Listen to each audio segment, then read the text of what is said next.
nne daalụ unu amakasị mana omenala ndị Igbo ka a na-eme tata nwee sị na ọ ga-adịkwanụ mma ka anyị makwanụ ma unu amakwa ka esi asụ asụsụ Igbo maka otu a m na-ekiri unu dịcha nnọọ ka ndị ọcha bịagodi this side ka awụ ghara ịdị na distọpụ anyị unu dịcha ka ndị ọcha nwee sị ka m jụọ unu a na-asụkwa asụsụ Igbo ị na-asụ Igbo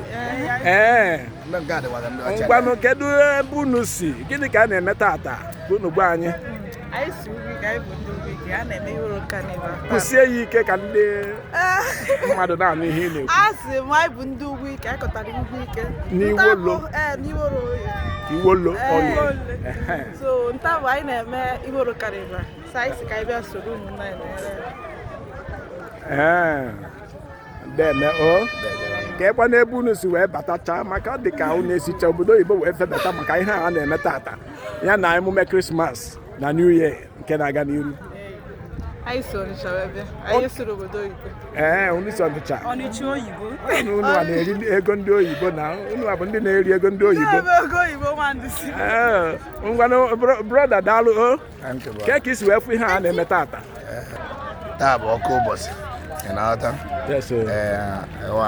ndị Igbo si na ụka akpara akpa na-esibe eji ekwu ya otu a ka ọ dị and today bụ 31st bụ our carnival ị na-aghọta today and tomorrow as usual and ihe ọbụla a na-eme tata bụ for love, unity, peace and progress. So anyị enweghị na imebe anyị mma anyị chọrọ iji many things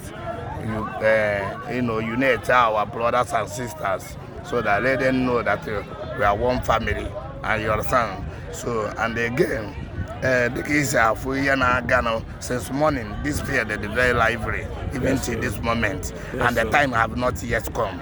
By the time get what's it today?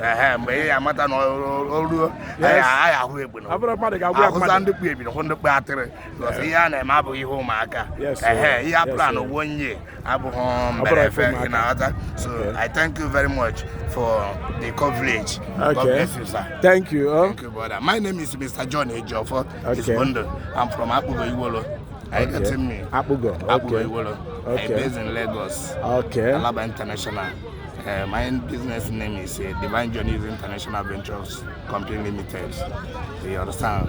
So, in fact, nice to meet you. Yeah, the legend. I'm very happy. God bless you. I'm very happy with you. By special grace of God, in Lagos branch, I'm the treasurer.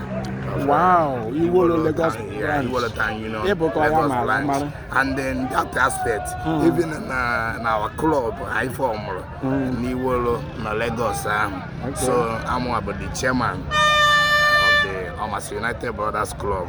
By special grace of God, we are trying our possibility best to make everyone feel happy, to know our brothers and sisters.